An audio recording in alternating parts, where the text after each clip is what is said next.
अक्षरशः मला असं वाटलं की नको आपल्याला हे प्रमोशनचे व्हिडिओ नाही जमणार आपल्याला. आपलं जसं आहे हे शॉर्ट आपलं मी जसे व्हिडिओ टाकते ना तसे साधे सरळ टाक. नमस्कार मंडळी, मी रोहिणी तुमचं सगळ्यांचं स्वागत करते आपल्या चॅनलवरती. आणि याच्या आधीचा मिनी व्लॉगमध्ये मी तुम्हाला भोगीच्या दिवशी आमच्याकडे सुगडाची पूजा केली जाते ते सांगितलं होतं.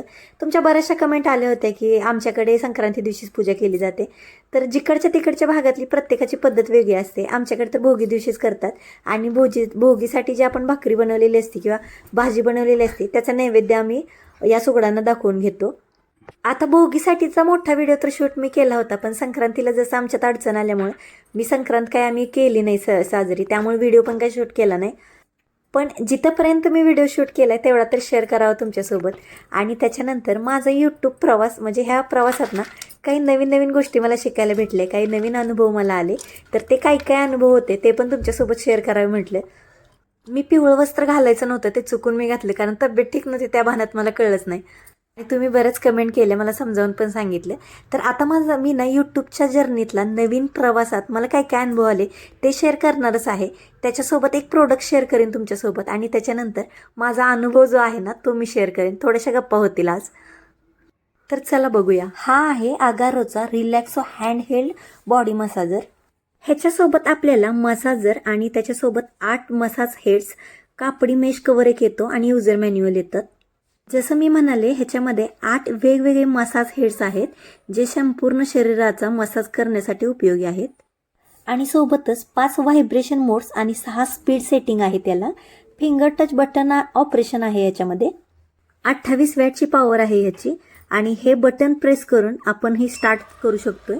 आणि जसं मी म्हणाले की ह्याच्यामध्ये 5 व्हायब्रेशन मोड आहेत, 6 स्पीड सेटिंग आहेत. आपल्या रिक्वायरमेंटनुसार आपण ते ॲडजस्ट करू शकतोय.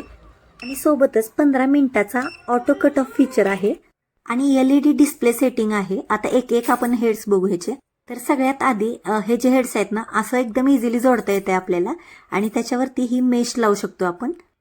हा कपड्याचा मेश कवर आहे, म्हणजे मसाज करताना ना शरीरावरची केस अडकू नये ह्याच्यासाठी असतं ते. आणि हेड्स न लावता मेश वापरू नका कारण कापड असल्यामुळे तो फाटू शकतो. आणि ह्याचं वजन आहे ना 1250 ग्रॅम आहे जवळपास. त्याच्यामध्ये पर्क्शन टेक्नॉलॉजी आहे. डीप टिश्यू स्टिम्युलेशनद्वारे आराम मिळतो त्याला आणि वेदना कमी होण्यास मदत होते. हा फ्लॅट मसाज हेड आहे, संपूर्ण शरीरावर वापरता येतो. हा वेव्ही मसाज हेड आहे. हा कांदे, हात, पाठ आणि पायांसाठी डीप टिश्यू मसाजसाठी वापरतात. हा बॉल हेड मसाज आहे. आणि हा बॅक, पाय, पिंडरी, हात यांच्यावर तेलासह वापरला जातो. आणि या पुढचा ताईची मसाज हेड आहे. हा ताईचीच्या हालचालीचे अनुकरण वर आणि खाली हलवून मसाज केला जातो. आणि पुढचा जो आहे ना मायक्रोफायलर मसाज हेड आहे.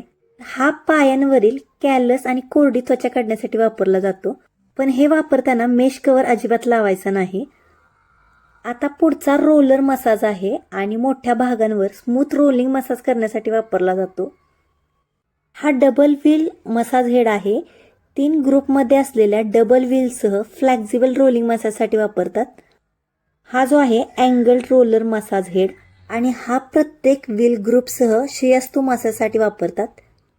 आणि ह्याच्यामध्ये रोलर, डबल व्हील आणि अँगल रोलर यासाठी मेश कवर अजिबात वापरायचा नाही. सोबतच मायक्रोफेलरसाठी पण वापरायचा नाही.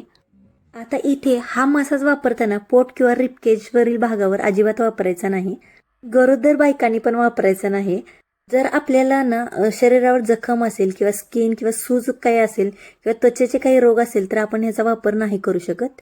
हे जे मुख्य युनिट आहे ना ते कधीच पाण्यात धुवायचं नाही किंवा बुडवायचं पण नाही. आता हा मसाज करताना ना कॉम्पॅक्ट हँडहेल्ड डिझाईन असल्यामुळे वापरण्यासाठी एकदम इझी. आणि मी जसं म्हणलेलं मागच्या 2-3 दिवसापासून ना मेघनाताईंची जरा दगदग झाली होती, त्यामुळे त्यांना जरा बॉडी पेन होत होतं. म्हटलं चल माझ्याकडे आहे मसाजर, एकदा यूज तर करून बघा म्हटलं त्यांना. जर हा मसाजर तुम्हाला चांगला वाटला असेल, आवडला असेल तर ह्याची लिंक डिस्क्रिप्शन बॉक्समध्ये देते मी. कसं वाटलं मेघनाताई? खूप छान आहे, एकदम मस्त अशी झोप येते.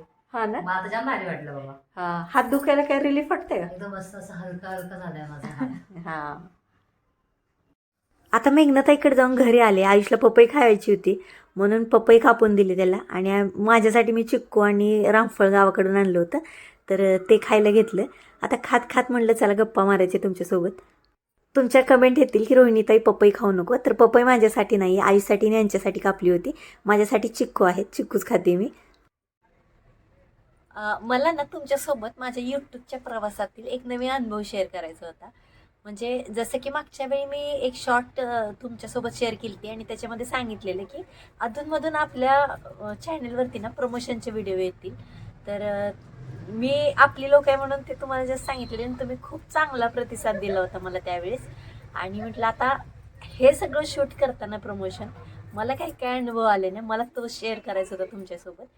आता जेव्हा मी तुमच्यासारखी ऑडियन्स होते ना, जेव्हा आपण एखादं रील बघतो आणि त्याच्यामध्ये प्रमोशन असतं, आपल्याला जस्ट प्रोडक्टविषयी माहिती भेटते, एवढंच होतं.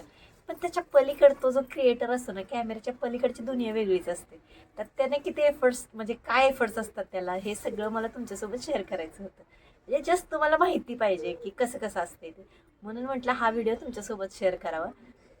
आणि ब्रँड काय करतं की प्रोडक्ट आणि स्क्रिप्ट आपल्याला दोन्ही पाठवून देतं आणि आपल्याला त्या स्क्रिप्टप्रमाणे प्रॉपर व्हिडिओ बनवायचा असतो आणि तो ब्रँडला चेक करायसाठी पाठवायला लागतो.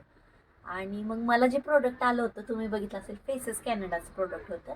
आणि त्या स्क्रिप्टमध्ये एक थीम होती की एखाद्या नवीन लग्न झालेलं, म्हणजे आईच्या, माझ्या मम्मीच्या लग्नातला लुक बनवायचा होता.